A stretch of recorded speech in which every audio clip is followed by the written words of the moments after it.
Si torna in campo dopo la pausa pasquale. A Regionale il Giarre inizia il trittico di partite per chiudere il campionato. Lo fa con la nuova guida tecnica di Eugenio Luvito, ex giocatore gialloblu in passato e arrivato in settimana per il rush finale di stagione. Avversari e Niscemi, squadre di assoluto spessore che ancora accarezza l'idea di poter accedere ai playoff. Il primo 11 titolare dell'ex allenatore di San Cataldese e Leonfortese è un 3-5-2. Davanti a Russo linea difensiva composta da Petrella, Tosta e Piedra. A centrocampo squalificato la rosa, Spazio e Miceli largo a destra, Santa Paola a sinistra, Sciacca, le mura strane in mezzo. In attacco Tandem, Tornitore e Ankovic. Gialloblu coraggiosi intraprendenti fin dalle prime battute, Sciacca per Strano. Allarga a destra nella zona di Miceli. Di prima intenzione per Ankovic, posizione regolare. Ankovic è solo davanti alla porta. Avanza ancora Ankovic, l'assist dentro per Tornitore che segna subito l'1-0, ma è tutto fermo per fuorigioco. Considerata oltre la linea del pallone la posizione di Tornitore, fermato per offside. Spingono ancora i padroni di casa, corner di Sciacca, va direttamente in porta, non si fa sorprendere Dibba. Le mura nel cerchio di centrocampo, all'indietro per Sciacca. Apre a sinistra per Petrella, lancia in profondità. Tornitore vince il duello con Martinez, poi perfeziona Ankovic, sponda per Strano. Strano alza la testa, di nuovo per Ankovic, grande stop di Ankovic. Ankovic in diagonale, blocca a terra Dibba. Per vedere pericolosamente Niscemi nella metà campo avversaria.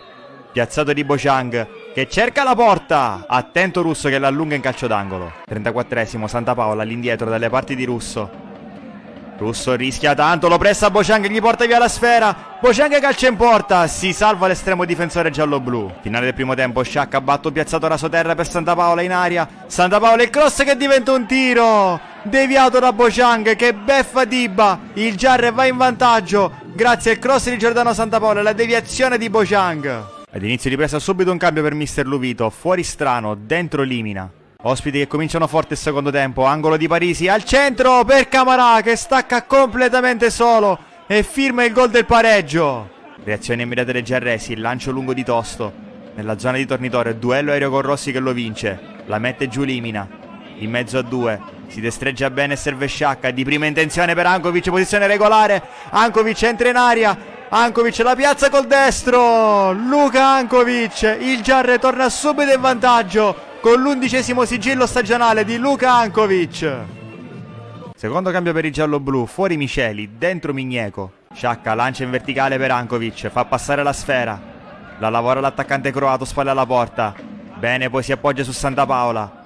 Può attaccare sulla sinistra Santa Paola, 1 contro 1. Scarico su Ankovic che entra in aria. Si ferma e rientra sul destro, si riappoggia ancora su Santa Paola, raddoppiato Santa Paola. Accelera all'improvviso, lascia sul posto gli avversari, al centro per Tornitore che schiaccia la sfera, poi Migneco col tacco colpisce il palo, mischia furibonda e le mura spara fuori da posizione favorevolissima. Forse fesche sull'esterno per mister Luvito, fuori Santa Paola, dentro Mascara. E sempre caccia al 3-1, lancio di Tosto per Mascara che tocca il primo pallone della sua partita, va all'1 contro 1. Mascara all'indietro verso le mura. Le mura accelera, entra in aria, le mura, basso per Tornitore, anticipato da Ardes. Alimenta l'azione Sciacca. Avanza Petrella, scambia con Migneco. Petrella, il cross che diventa un tiro, rischia di beffare Dibba, la palla si perde sul fondo. L'assalto finale a piano organico del Niscemi non basta. Il Giarre del neo allenatore Eugenio Luvito parte col piede giusto e conquista 3 punti preziosissimi visti anche i risultati delle dirette rivali. Acquadocese sconfitte e Palazzolo vittorioso nelle rispettive partite. La classifica continua a dire quart'ultimo posto, un piazzamento che significherebbe play-out col fattore campo e 2 risultati su 3 per mantenere la categoria. Domenica prossima trasferta difficilissima in casa del Vittoria che occupa il secondo posto in graduatoria. Sarà una sfida da affrontare con lo stesso piglio visto oggi, ovvero testa, cuore e grinta.